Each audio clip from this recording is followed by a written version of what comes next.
Debate number 1 in the books. Presidential nominees went head-to-head tonight. In downtown Fulton, maybe getting a makeover. What the locals are saying. KOMU 8 News at 10 starts now. From Studio 8A, coverage you can count on in high definition. This is KOMU 8 News at 10. Presidential hopefuls squared off. Good evening, I'm Jim Reed. And I'm Jennifer Long. NBC's Steve Handelman joins us live. Here in Denver tonight, Mitt Romney badly needed to bring his A game. And to most who watched, he seemed to do it. The pressure was on Mitt Romney, who needed a turnaround tonight. President Obama came into the debate ahead in every battleground state. With an estimated 60 million Americans watching on TV, cable, and the web, moderator Jim Lehrer asked, can you put more people to work? The answer is yes. We can help. Romney would cut taxes and regulations on small business. My priority is jobs. And so what I do is I bring down the tax rates. Governor Romney's proposal that he's been promoting for 18 months calls for a $5 trillion tax cut. Which the president claimed would help the rich and others' expense. The average middle-class family with children would pay about $2,000 more. Virtually everything he just said about my tax plan is inaccurate. It is not possible to come up with enough deductions and loopholes that only affect high-income individuals to avoid either raising the deficit or burdening the middle class. It's math. It's arithmetic. On Medicare and Social Security, one agreement. Neither the president nor I are proposing any changes for any current retirees or near retirees. In 10 years, Romney wants a private Medicare option. AARP has said that your plan would weaken Medicare substantially. Romney fired back in a major debate moment that the president weakened the economy by his focus on health care. I just don't know how the president could have come into office facing 23 million people out of work, rising unemployment, and spent his energy and passion for 2 years fighting for Obamacare instead of fighting for jobs for the American people. We did work on this alongside working on jobs because this is part of making sure that middle-class families are secure in this country. A substantial debate, no zingers. And we continue our Smart Decision 2012 coverage with local reaction to the debate. KOMU 8's Dan Kennedy joins us live from a Democratic watch party. Dan, what's the word there? Hey, Jim, I am live at El Jimador restaurant in Columbia, where a handful of Democrats just finished watching this election season's first presidential debate. I'm joined now by Jill Schulte, who actually helped put together this event. Now, Jill, you watched this debate with some fellow Democrats here tonight. What do you think mid-Missouri voters are going to take away from tonight's debate? Oh, there were a lot of things, Dan. You saw Governor Romney come out strong, interrupting numerous times, interrupting the moderator as well as the president. You saw the president outlining his programs. You saw another version of Mitt Romney's programs. So I think, we'll toss it around, look at it upside down, and take a vote on it. And you put together a pretty neat sheet for tonight's debate to help folks keep track and stay interactive. Some things on here: best one-liners, oops comment, applause counts. And the last question that I'm going to ask you, why will you vote for your candidate in November? Well, I've seen what he's been doing over the last 4 years. I know for a fact the Medicare program, first year that he was in office, cut $4 billion of fraud. Second year, $6 billion worth of fraud that was just cut. I appreciate that sort of thing being cut out of some of the Medicare, some of the other pieces that are going on. We're seeing students stay in college because of some of the Pell Grant monies that are there. There's just a number of different things that I see this president having done that I will vote for him again. Joyce, thank you very much for your time this evening. And our coverage continues right now over at Republican headquarters. I'll send it over to my colleague, Megan Malaris, right now with tonight's team coverage. Megan. Thanks, Dan. Well, I've been watching the entirety of the debate here at the Boone County Republican headquarters, where there was a watch party here this evening. Now, joining me now is Missouri conservative voter Russ Duker with some analysis on how tonight went. Now, in terms of the responses we heard from both President Obama and Governor Romney, what do you think is the message that voters took away this evening? I think the main message, Megan, would be the body language that was communicated. There was a confidence that Mitt Romney had, that when you watch the president, he looked down, he seemed to be angry, he seemed to be containing his frustrations. He seemed to meander a little bit without the teleprompter. And I think that's the main message. But outside of that, Mitt Romney seemed to have a confidence. He seemed to have an understanding, especially as a small business owner. It seemed he really spoke to me, but hopefully he spoke to those in the middle as well. So I think that confidence. And what do you think, in your opinion, was the most pivotal moment for Governor Romney tonight in this debate? I would say it was when he first came out and ruffled President Obama a little bit, and he could see that the president was fumbling a little with his response, and he put him on defense right from the beginning, and President Obama never really recovered from that point. Well, Mr. Duker, I want to thank you so much again for joining us here this evening. Now, we're just 34 days out from the election, and we'll have more debate coverage and analysis during the vice presidential debate on October 11th in Kentucky. Next Thursday, reporting live in Columbia, Megan Malaris, KOMU 8 News. And weather-wise, we're just one day out from a pretty significant change in our mid-Missouri weather. Take a look at live Doppler 8 first alert radar. That's scanning clearly at the present time. Not a thing going on out there.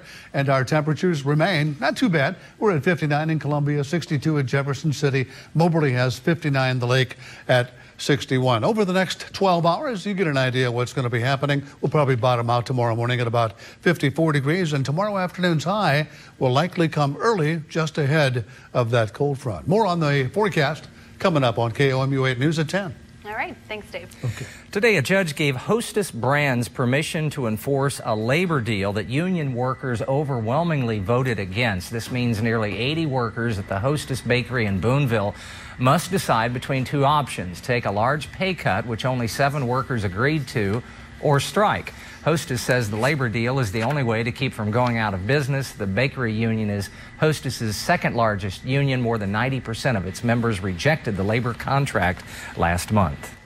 Investigators are searching for the cause of a deadly fire that destroyed a home in Callaway County. You could still see the smoke rising from the debris today. The fire broke out last night around 10:30 on County Road 239. The Millersburg Fire Department received help from the North Callaway County and Central Callaway Fire Departments. One neighbor says it was scary for everyone involved in the area. We were really scared for the people around there and scared for the surrounding, that with all this dry weather that it may catch other places too. Fire investigators have not yet released the victim's name. Friends and neighbors say he was in his 50s. We found out today the Rusk Rehabilitation Center could be the target of a strike. An employee told us the majority of employees are upset with their working hours. The biggest complaint is a lack of hours. The employee told us during the past 2 years he has only worked full-time for 2 months. The CEO issued this statement: as the census changes, Rusk adjusts staffing to meet the needs of our patients while ensuring the highest quality of patient care. This is a long-standing policy, and patient care has not been negatively affected. First Baptist Church members in Stover responded today to new criminal charges filed against their pastor. Travis Ray Smith was arrested Monday for felony charges from indictments that reportedly took place in Montauk County in 2005. Smith, who is listed online as the church's only pastor, was previously charged with second-degree child molestation and second-degree statutory rape in 2010. Later that year, the felony rape charge was dropped, and in 2011, Smith was acquitted on the child molestation charge. One church member today said the charges presented are not characteristic of their pastor. He's a hard-working man. He's a family man. He works, and that wife of his just gets out and works along with him. They're good people. He's a good family man, and I just cannot see Travis Smith doing anything like that. Smith bonded out of the Montauk County Jail on $20,000 bail. The church will have a fish fry this weekend to show support for Smith. A bug might be making your water better. We'll explain a little later. Plus, some folks are weighing in on how to beautify downtown Fulton. We'll be right back. When you think of a virus, it must be bad, right? But an MU researcher is using a virus to make water cleaner. KOMU 8's Amy Fenton explains Columbia Water and Light doesn't need this extra step. Probably 30 to 40 a day. Everyone calling to have water problems fixed. Workers in the water distribution system for Columbia want residents to take advantage of the clean water they provide. We've been using chlorine forever, and To me, there's no better disinfectant around. But there's a better disinfectant. One Missouri researcher, Chang Ho, found it in the form of a virus. Along with chlorine, the bug can clean water. By using a combined method, we have shown that the method it can be more effective in removing or killing these pathogens. That is really the public concern. Columbia doesn't actually need the virus-chlorine combo. Its groundwater is already pretty clean to start. So Columbia, they're mainly using the groundwater as a drinking water sources. So this kind of water is already very clean. And they just need to only have a minor treatment with this quick filtration followed by chlorination. The new approach works better for surface water, which can have other bacteria in slime, making this virus an important part of the treatment process. So for Columbia residents, chlorine is enough. As long as there's chlorine present in the water, chlorine residual, there shouldn't be any. But the new method could make things just as clean in some hard-to-clean water supplies. Amy Fenton, KOMU 8 News, Columbia. Hugh also says his research goes beyond cleaning water for drinking. It could clean rivers and lakes of dangerous bacteria. Coming up, Fulton residents talking about a downtown facelift. We've been talking about the approach of a rather well-organized cold front. That's going to change our weather tomorrow. It's coming up on KOMU 8 News at 10. 59 to 49, that's one whole layer. That's one additional layer to wear at the football game. Okay, thanks, Dave. Some Fulton residents are looking to beautify the city. Plus, business folks squaring off to get their product made.